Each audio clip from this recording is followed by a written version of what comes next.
This video is meant to explain how your data is processed through File Organizer 2000. So there's two main dimensions to this. The first one is which data is processed through our server, the File Organizer 2000 server, and second is which data is being processed through OpenAI. And in the end, I will also share a method on how you can keep any of your folder private at all times, so that it never goes through OpenAI or our servers.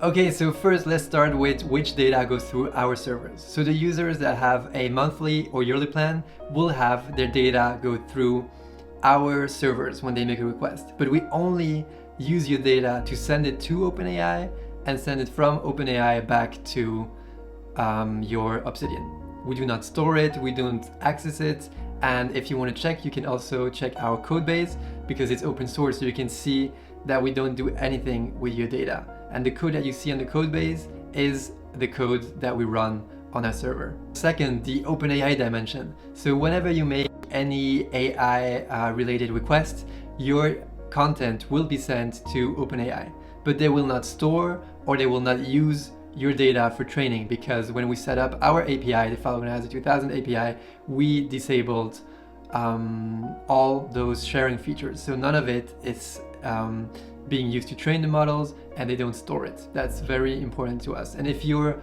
on the lifetime plan or the self-hosting plan, I would recommend you check on your OpenAI account that these settings are disabled. I will also add a link so you can see for yourself and read the full OpenAI policy for privacy.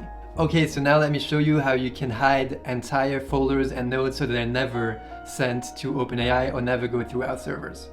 So if you go into the plugin settings and you go into Vault Access, down here you have a list of all the folders that File Organizer 2000 has access to.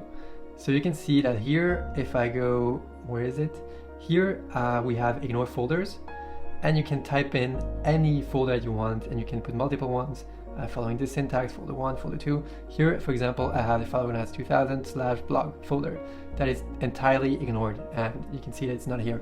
So now if I go into File Organizer and blog and I open this blog, you can see this file is part of an ignored folder and will not be processed. So none of this data is being sent to the server or to OpenAI. And just to show you another example, if I click, for example, on this one, here you can see that it does load. So this means that it is being sent to OpenAI. Our goal with File Organizer 2000 has always been, since the beginning, to provide a fully local solution to our users so that there's complete privacy, so I would not have to record this video even. But the reality is that the local models, they're just not good enough at this point. We've tried many times, and even with my computer, I have a M1 MacBook Pro, one of the more powerful ones too, and every time I test local LLMs with File Organizer 2000, because there's so many functions, I just process one file and my computer starts overheating and it starts sounding like a jet plane. So that's one thing, and then the results, they're not as good, they're far from it. So we really don't want to give our users, it's not even a less than perfect experience, it's just a bad experience we've seen so far. So until we have those models accessible and can make sure that most our users have access to them, until then we will stick to GPT-4o, because the results, the quality of results is much better and unrivaled compared to all other models that we had so far. But yeah, as I said, eventually we want to offer 100% local solutions, but it's still at least a few months away, but I would say probably a bit more. So that's it about this video on privacy. I hope I could answer a few questions, and if you have more, don't hesitate to ask them in the comments so I can answer them.